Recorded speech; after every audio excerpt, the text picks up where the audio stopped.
Bible is the familiar story of the prodigal son. The story is one of three accounts in this same chapter in Luke's Gospel about things that are lost being found. Much shorter versions of the lost sheep and the lost coin, without all the human drama, are recounted in verses that precede today's lesson. The joy one experiences when one discovers the lost sheep or the lost coin is comparable to the joy the father experiences when his younger son returns home. The stakes are much higher, of course, when one recovers a lost loved one, but the experience of joy is similar. When you recover something that is lost, you receive much more than a quantifiable return of a sheep or a coin or even a son. There are dramatic spiritual consequences as well. Your faith in God and humanity is restored. You feel like throwing a party with your friends. You can declare with Robert Browning, "God's in his heaven, all's right with the world." The next time you find a lost car key, repeat this sentence: "God's in his heaven, all's right with the world," and see if that doesn't sum up for you your happy experience. Instead of focusing on the sins of the much maligned prodigal son, which Gabe already covered with the children, we're working in tandem, I want to focus our attention on the often overlooked sins of the elder brother. He also had the opportunity to experience the exhilaration of the return of a lost member of the family. But he chose instead to wrap himself in a tightly bound cloak of self-righteousness and self-pity. The sins of self-righteousness and self-pity rob us of our intimacy with Jesus, who is the true source of our righteousness and our pity. Kyrie eleison.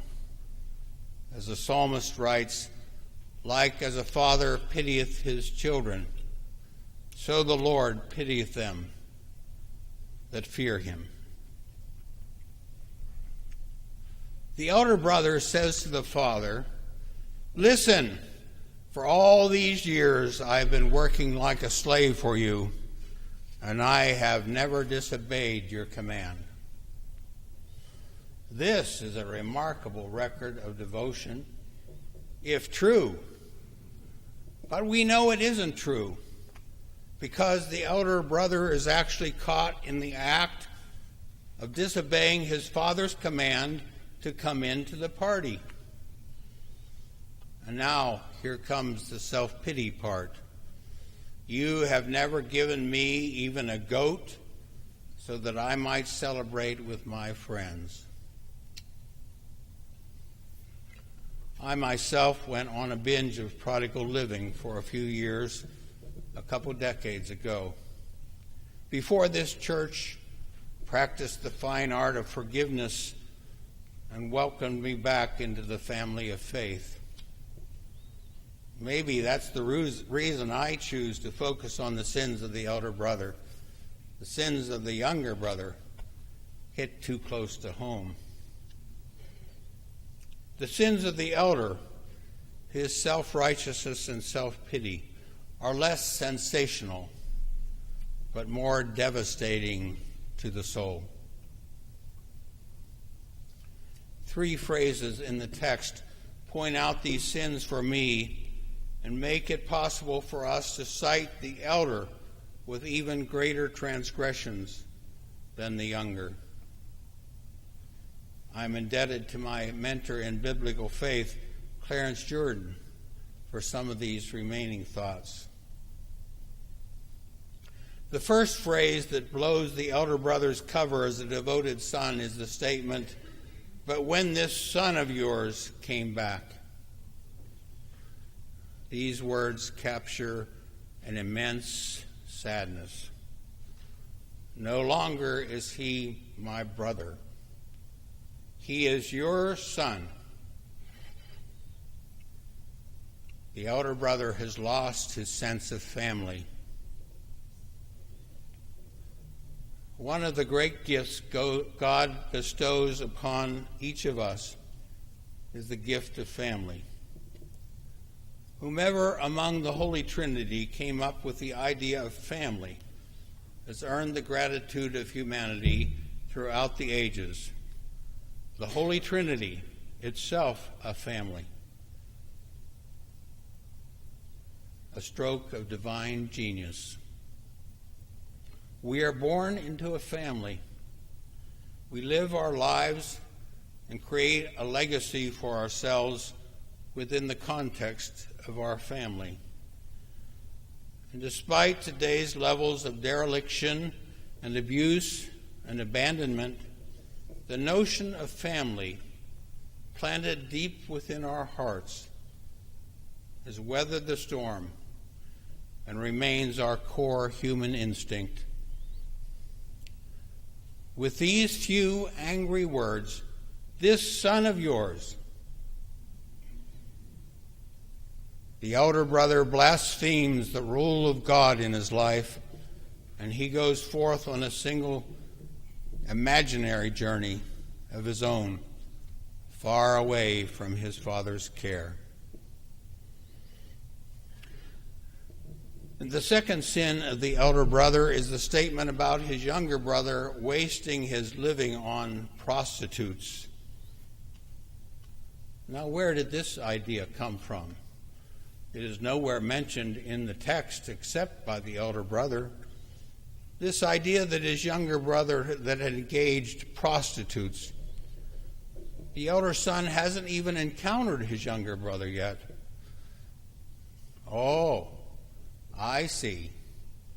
This is the elder brother's fantasy, his yearning for what he would be doing if he had had the courage to ask for his share of the inheritance. And the third sin of the elder brother is captured for us in this phrase, "working like a slave for you." The sense of joy in his work has escaped him. He saw himself as a slave. Remember the motion picture Bridge on the River Kwai. The Japanese taskmaster, Colonel Saito, played by Setsue Hayakawa, said to the imprisoned workers, "Be happy in your work." Yet they were indeed slaves. And the British Colonel Nicholson, played by Alec Guinness, was able to instill in his men a sense of pride and joy in their work, yet they were actually prisoners of war. So here we have an example in reverse. An elder son working for his own long-term benefit in the company of his father on behalf of his family, not a slave, not a prisoner, and he has the audacity to say that he is working as a slave. This is an example of a dysfunctional family, if there ever was one. And the father bears some of the responsibility and some of the shame. Yet the elder son has strayed far off the reservation with his attitude of ingratitude. Now, I was a good boy throughout my youth. I didn't discover dissolute living until much later in life. But when I was in junior high school, my job was to clear the table and dry the dishes. We didn't have a dishwashing machine. This was in the era before electricity.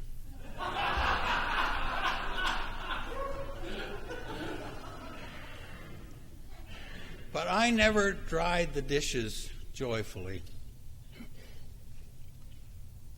I would always make some snide remark to my mother about believing in air drying. To my great regret, I never said to my mother, "Mom, I'd be happy to dry the dishes." Never.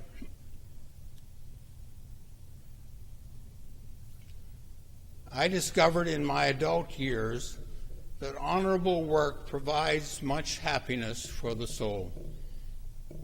God has given his children work to do: housework, schoolwork, career work, volunteer work.